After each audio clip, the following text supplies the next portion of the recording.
3-4 दिवस हॉस्पिटलमध्ये ट्रीटमेंट घेतल्यानंतर डिस्चार्जचा दिवस उजाडला. सर्व प्रोसेस करून सर्वजण घरी निघाले. रिया काळजीपूर्वक बाळाला घेऊन गाडीमध्ये बसायला येते. अभय कार सीट नीट करतो. बसवताना थोडा जास्तच सतर्क असतो, कारण आता रिया एकटी नसते, सोबतच बाळसुद्धा असते. गाडीत बसल्यानंतर हळू चालव, रिया अभयला म्हणते. अभय हसतो. आज मी जगातला सगळ्यात सावध ड्रायव्हर आहे. सगळेजण हसायला लागतात. गाडी घराजवळ येऊन पोहोचली. घर आधीच सजलेलं, फुलांनी सजलेले होते. दारात छोटंसं तोरण बांधलेलं होतं.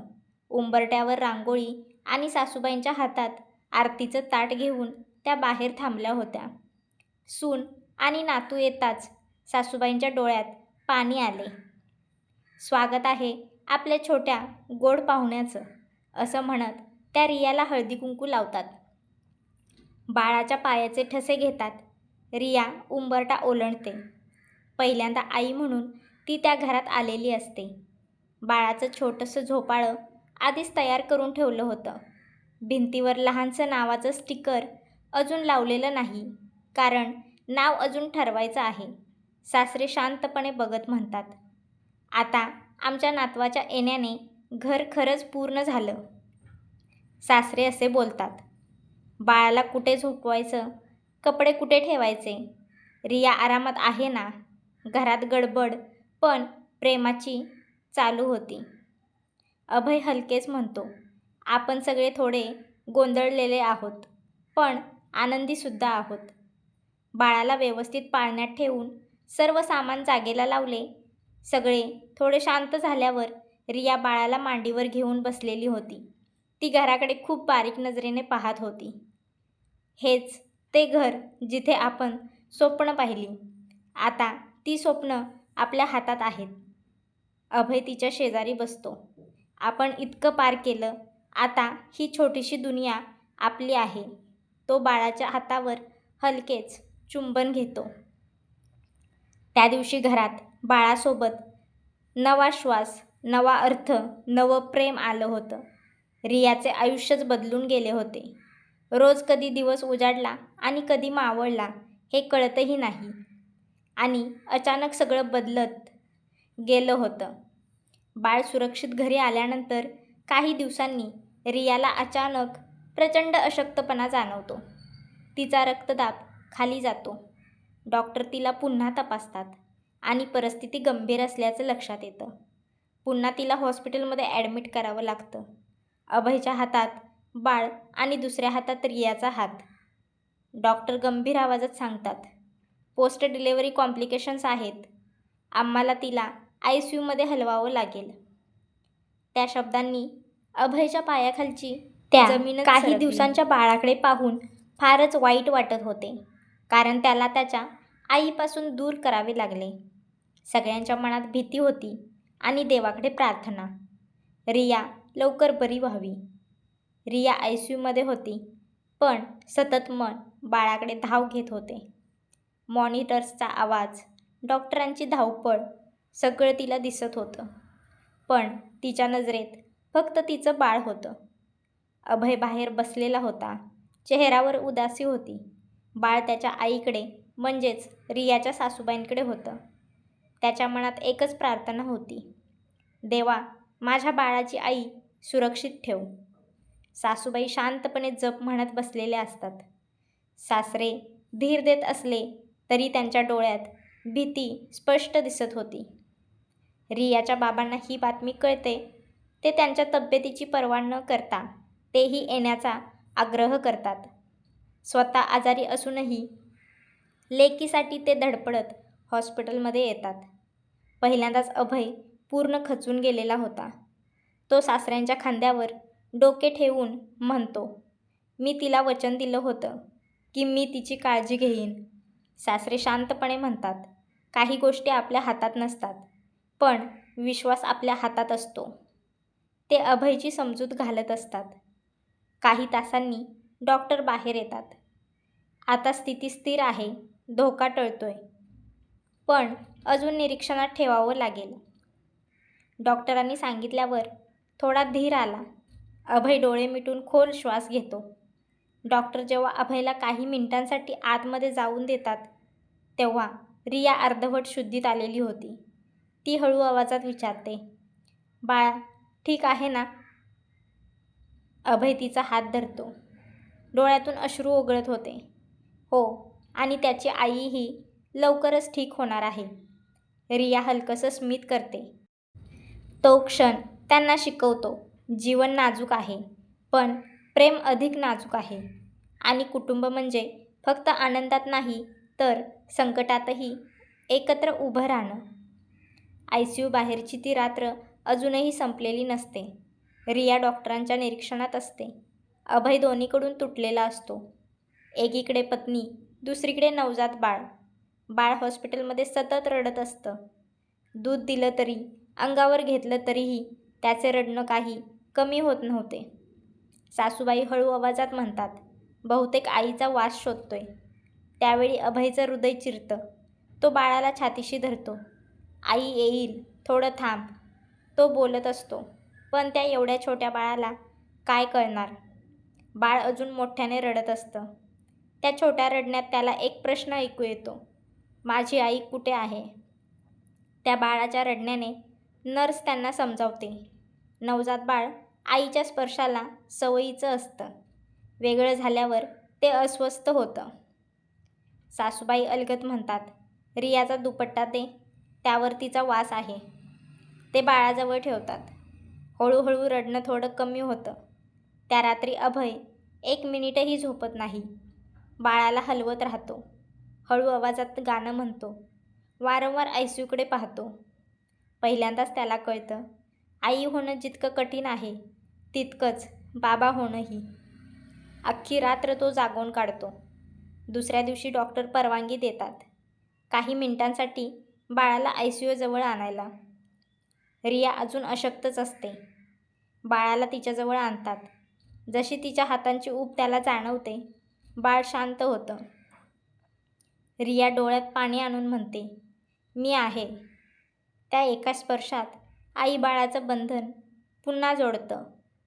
अभय बाहेर उभा राहून बघत असतो. त्याला जाणवतं, प्रेम शब्दात नाही, ते स्पर्शात असतं. तेवढ्यात तिथे डॉक्टर येतात. ते अभयशी बोलतात. पोस्ट डिलेव्हरी कॉम्प्लिकेशन्समुळे रक्तदाब स्थिर होता.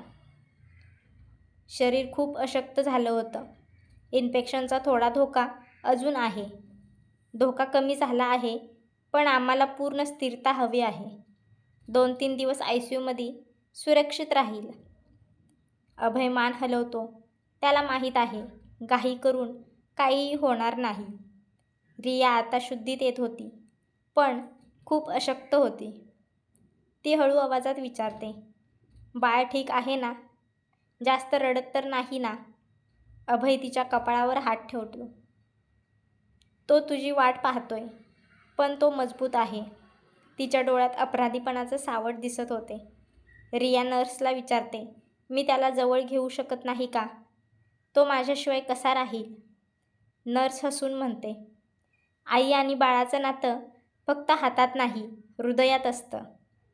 बाळ अजून कधीकधी जोरात रडतं, पण आता अभय जास्त आत्मविश्वासाने त्याला सांभाळतो.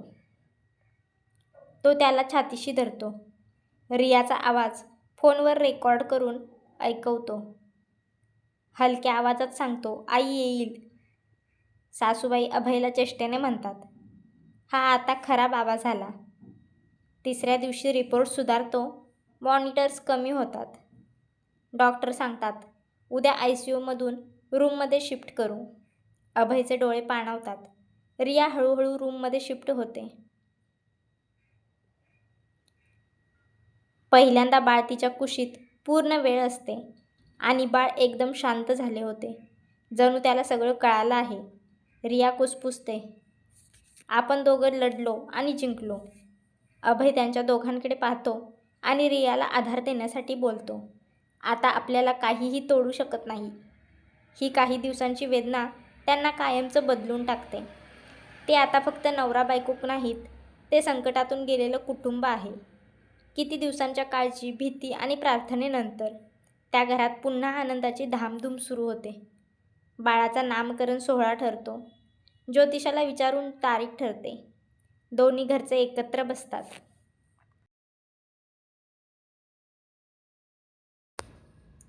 सासरे पंचांग पाहतात. रियाचे बाबा हसून म्हणतात, यावेळी सगळं आनंदातच करायचं. एक शुभ दिवस ठरतो. रिया बाळाकडे पाहत असते. आता तुला तुझं नाव मिळणार म्हणून तीही खुश असते. त्या दिवशी घर सजवण्याची तयारी सुरू होती. दारात फुलांची तोरणं, छोटंसं पाळणा सजवायला रेशमी कापड, भिंतीवर हलकी लाईट्स, बाळासाठी नवीन छोटा पोशाख, सर्व काही ठरवून घेतले होते. रियाची ही तयारी सुरू असते. रिया अजून पूर्णपणे सावरत असते. पण त्या दिवशी ती खास साडी नेसण्याचा निर्णय घेते. अभय तिला म्हणतो, थकलीस तर लगेच बस. आज तू आणि आपला चांप दोघे VIP आहात. रिया हसते. घरात पाहुणे नातेवाईक जमलेले असतात. नावावर चर्चा सुरू होते. सगळ्यात मजेशीर भाग, नाव. पारंपरिक ठेवायचं की आधुनिक? दोन्ही घरांना आवडेल असं. अभय म्हणतो, नाव छोटं आणि गोड, अर्थपूर्ण असावं. रिया म्हणते, आणि आपल्या प्रवासाची आठवण देणारं असावं. दोघं गुपचूप एक नाव आधीच ठरवून ठेवतात. घरात मंत्र, हर्षा, गप्पा, सगळं आनंदी वातावरणात असते. बाळ पाळण्यात घातले जाते. रिया आणि अभय दोघे बाजूला उभे असतात. पुरोहित हलक्या आवाजात म्हणतात, आई-वडिलांनी बाळाचं नाव कानात सांगावं. अभय रियाकडे पाहतो. दोघे एकत्र बाळाच्या कानाजवळ झुकतात. हळूच बाळाच्या कानात नाव कुजबुजतात. त्या क्षणी बाळ फक्त नावाने ओळखलं जात नाही, तो त्याच्या प्रेमाच्या आणि संघर्षाच्या आशेचं प्रतीक बनतो. सगळे टाळ्या वाजवतात. दोन्ही घरं एकत्र हसतात. रिया हलक्या आवाजात म्हणते, आपल्याला आयुष्याचा हा सर्वात सुंदर अध्याय आहे. अभय उत्तरतो, आणि हा फक्त सुरुवात आहे. सोहळ्यात सगळ्यांना नाव कळताच हलकी कुजबूज, मग हसू येतं. सासूबाई विचारतात, खूप सुंदर नाव आहे, पण का आरव असं ठेवलं? रिया आणि अभय एकमेकांकडे पाहतात. त्या नावामागची गोष्ट सांगतात. आरव म्हणजे शांतता, स्थिरता, आतली निःशब्द ताकद, सगळं काही. रिया हळू आवाजात सांगते, आपल्या आयुष्यात खूप आवाज होते. भीतीचे, हॉस्पिटलचे, मॉनिटरचे, रडण्याचे, पण त्या सगळ्यात आम्हाला जे सापडलं ते शांत धैर्य होतं. अभय पुढे म्हणतो, ICUमध्ये जेव्हा तो तिच्या स्पर्शाने शांत झाला, त्या क्षणी मला जाणवलं, आपल्या आयुष्यातला खरा आरव म्हणजे शांत शक्ती. रियाचे बाबा डोळे पुसत म्हणतात, नावात आशीर्वाद असतो. हा मुलगा तुमच्यासारखाच शांत आणि मजबूत हो. सासरे मान डोलावतात. हे नाव त्याच्या स्वभावाला साजेसं ठरो. कार्यक्रम पार पडतो. त्या रात्री रिया आरवला कुशीत घेऊन म्हणते, तू आमच्या वादळानंतरची शांतता आहेस. अभय बाजूला बसून हलकंसं म्हणतो, आणि आमच्या प्रेमाचं उत्तर. त्या नावात त्यांचा संघर्ष होता, त्यांची भीती होती, आणि त्यांचा विश्वाससुद्धा, आणि त्यांची जिद्दही. काही महिने असेच सरतात. आरव आता हसतो, आवाज ओळखतो, आणि रियाच्या चेहऱ्यावर हात ठेवून झोपतो. घरात सगळं स्थिर झाल्यासारखं वाटत असतानाच रियाच्या आयुष्यात पुन्हा एक करिअरचं वळण येतं. ते म्हणजे अनपेक्षित ईमेल. एका दुपारी आरव झोपलेला असताना रिया तिचा लॅपटॉप उघडते. इनबॉक्समध्ये मेल आलेला असतो. We are pleased to offer you the position of senior strategy lead. ती काही क्षण स्क्रीनकडे बघतच राहते. हे तेच पद आहे ज्याच्यासाठी ती कधी काळी खूप झगडत होती. तिच्या मनात दोन आवाज घुमत होते, ही माझी मेहनत आहे आणि त्याचे हे फळ मला मिळाले आहे. पण आरव अजून खूप लहान आहे. मी काय करू? ती स्वतःला विचारते. मी पुन्हा त्या गतीत जाऊ शकते का? मी आईपण आणि नेतृत्व दोन्ही सांभाळू शकेन का? तिला ती पोस्ट मिळाल्यामुळे ती खूपच आनंदी होती. पण सध्या परिस्थिती काही वेगळीच होती. ही गोष्ट ती अभयला सांगून त्याचे मत विचारून घेऊ असे ठरवते. रात्री ती अभयला सांगते. तो मेल वाचतो. त्याच्या डोळ्यात अभिमान वाटत होता. ही ऑफर तुला मिळाली आहे कारण तू पात्र आहेस. तो खूप खुश होऊन तिला सांगत असतो. पण रिया शांतपणे म्हणते, पण मला भीती वाटते पुन्हा सगळं बॅलन्स करण्याची. अभय हसतो.